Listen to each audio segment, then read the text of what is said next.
Good morning student, मैं हूं अनिल कुमार जंघेल, व्याख्याता भौतिकी, शासकीय उच्चतर माध्यमिक शाला पारागांव खुर्द। आज हम पढ़ेंगे समानुपातिक नियतांक के की निर्भरता के बारे में। कल हम पढ़े थे पिछले लेक्चर में कूलाम के नियम, उसमें हमें के का मान ज्ञात हुआ था। के का मान जो था 1/4πε0। वो निर्भर किस किस बातों पर करती है, इसके बारे में आज हम पढ़ेंगे। जो समानुपातिक नियतांक है के, उसका जो मान है वो मापन की पद्धति पर और माध्यम पर दोनों पर डिपेंड करती है। अब मापन की पद्धति, जैसे कि हम कक्षा 11वीं में जो पढ़े थे, मापन की पद्धतियों में सीजीएस पद्धति, एसआई पद्धति, एफपीएस पद्धति, ये सब बहुत सारी पद्धतियां होती हैं। हम यहाँ पे देखेंगे एसआई पद्धति और सीजीएस पद्धति के बारे में। और माध्यम का मतलब ये होता है, जैसे कि अभी जो है वो कुछ भी नहीं है, मतलब दो आवेशों के बीच, दो आवेश जो मान लो उपस्थित थे Q1 × और Q2 जो है, यहाँ पे मान लो Q1 है और यहाँ पर Q2 आवेश है। इन दोनों के बीच कुछ भी चीज़ मौजूद नहीं है, हवा मौजूद हो या निर्वात मौजूद हो, तो हवा या निर्वात का माध्यम कहा जाएगा। और यदि इनके बीच कुछ डाल दूँ, कांच डाल दूँ या कुछ भी पानी डाल दूँ, तो एक प्रकार का माध्यम हो जाएगा। तो जैसे कि हवा या निर्वात में, जैसे कि हम पानी है, हवा या निर्वात में अपना हाथ चलाते हैं तो हमें हाथ चलाने में आसानी होती है, और यहीं पे पानी हो तो हाथ चलाने में उतनी आसानी नहीं होती। पानी हमें स्पेस नहीं देता। पानी जो है, पानी का जो हवा में जैसे हम कम बल लगा करके हम अपना हाथ चला सकते हैं, पानी में हमें ज़्यादा बल लगा के हमारा हाथ जो है वो चलाना पड़ेगा। इस प्रकार पानी की प्रतिरोधकता हमारे हाथ के प्रति ज़्यादा होगी। बिल्कुल वैसे जब कोई माध्यम हो जाता है तो इन दोनों आवेशों के मध्य लगने वाला बल का प्रभाव जो होता है वो थोड़ा कम ज़्यादा हो सकता है। और जब वायु या निर्वात हो तो उसमें अलग अलग बल लगेंगे, मतलब इन दोनों के बीच लगने वाला बल वो अलग अलग होगा। सबसे पहले हम देखते हैं के की निर्भरता मापन की पद्धति के अनुसार। तो सबसे पहले एसआई पद्धति में हम देखते हैं। एसआई पद्धति में के = होता है 1/4πε0। और ये जो ε0 है, इसको कहा जाता है निर्वात की विद्युतशीलता, मतलब निर्वात में कितना प्रभाव डालेगा बल पर, उसको कहा जाता है निर्वात की विद्युतशीलता। इस ε0 का मान होता है 8.85 10⁻⁰ यदि इस मान को हम यहाँ पे रखेंगे और 4n π का मान यदि रखते हैं तो k का मान आता है 9 × 10⁹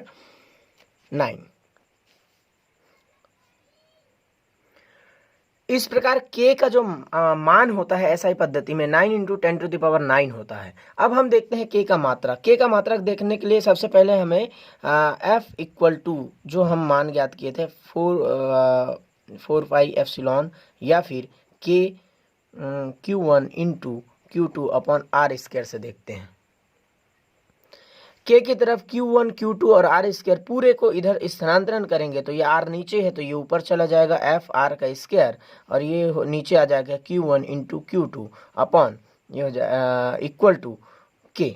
अब देखते हैं F को न्यूटन से मापा जाता है तो ये हो जाएगा न्यूटन। r दूरी है, दूरी 2 बार आई है, दूरी को मीटर से मापा जाता है तो ये हो जाएगा मीटर²।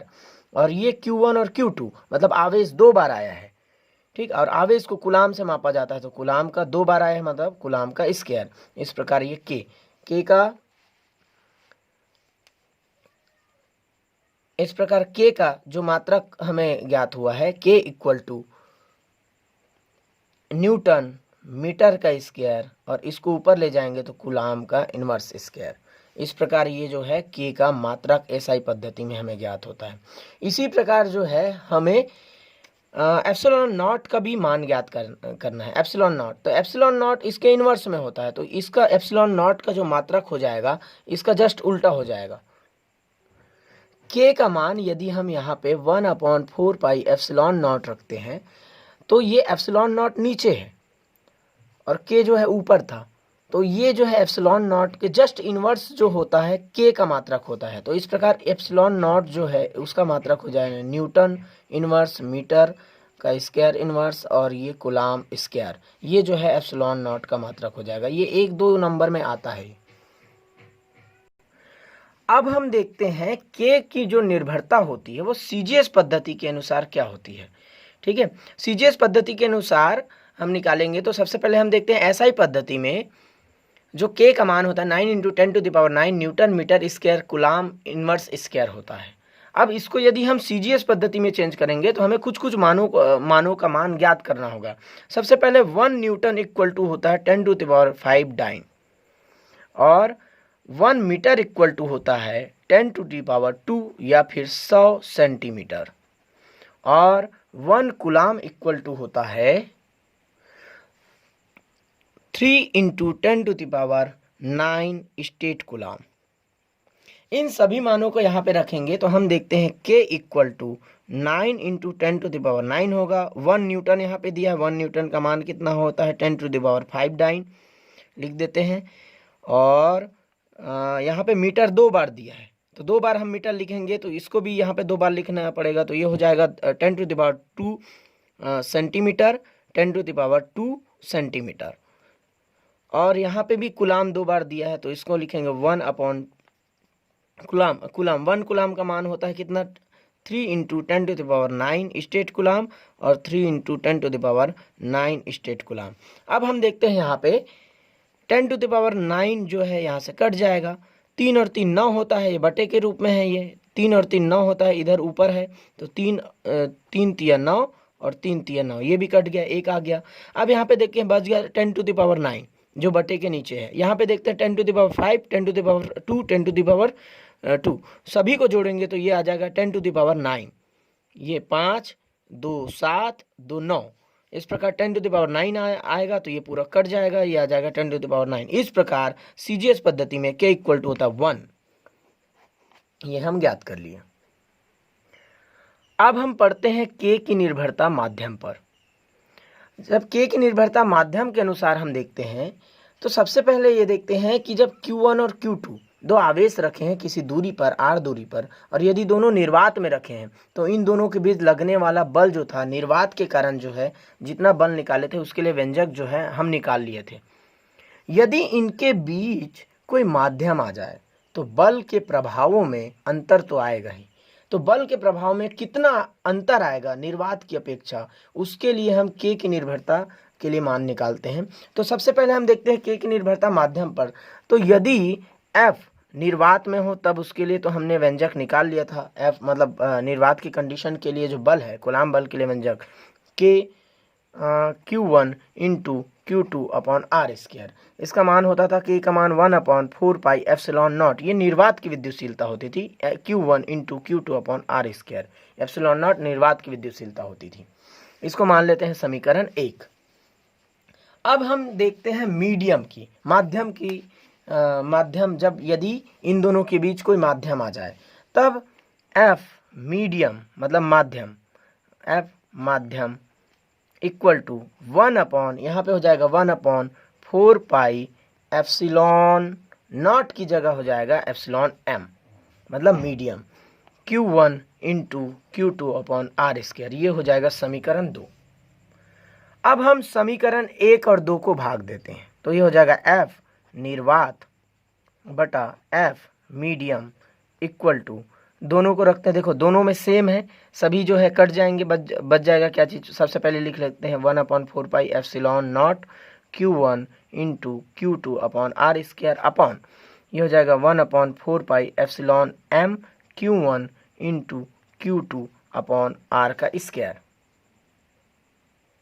अब दोनों को यदि भाग देते हैं तो देखो 1/4π इधर से कट गया, 1/ε m बच जाएगा, यहाँ से Q1 × Q2/r², इसमें भी है, दोनों कट जाएगा, आ जाएगा क्या चीज़ F निर्वात बटा F मीडियम इक्वल टू, ये आ जाएगा 1/ε0 इसको यदि हम सॉल्व करेंगे तो ये 1/ε ऊपर चला जाएगा, ऐसे 1/ε0 गुना ε m/1, ये जब गुना होगा ये आ जाएगा ε m/ε0, ये हो जाएगा F निर्वात एफ मीडियम। ये जो है आपेक्षिक विद्युतशीलता कहते हैं। इसको हम डिनोट करेंगे ई आर से। ई आर इक्वल टू आ जाएगा E M upon E naught. इसको परावैद्युतांक भी कहा जाता है और आपेक्षिक विद्युतशीलता भी कहा जाता है। निर्वात की विद्युतशीलता की अपेक्षा इसकी तुलना में मीडियम की विद्युतशीलता कितनी होती है, इसको कहा जाता है आपेक्षिक विद्युतशीलता। यदि आपको पूछा जाए आपेक्षिक विद्युतशीलता के लिए व्यंजक, तो आप के की निर्भरता से लेके यहाँ से लेकर के यहाँ तक बना देंगे तो ये आपेक्षिक विद्युतशीलता या फिर परावैद्युतांक के लिए व्यंजक आ जाएगा। एक बार और समझ लो, निर्वात की विद्युतशीलता की तुलना में माध्यम की विद्युतशीलता कितनी होती है, इसको कहा जाता है आपेक्षिक विद्युतशीलता।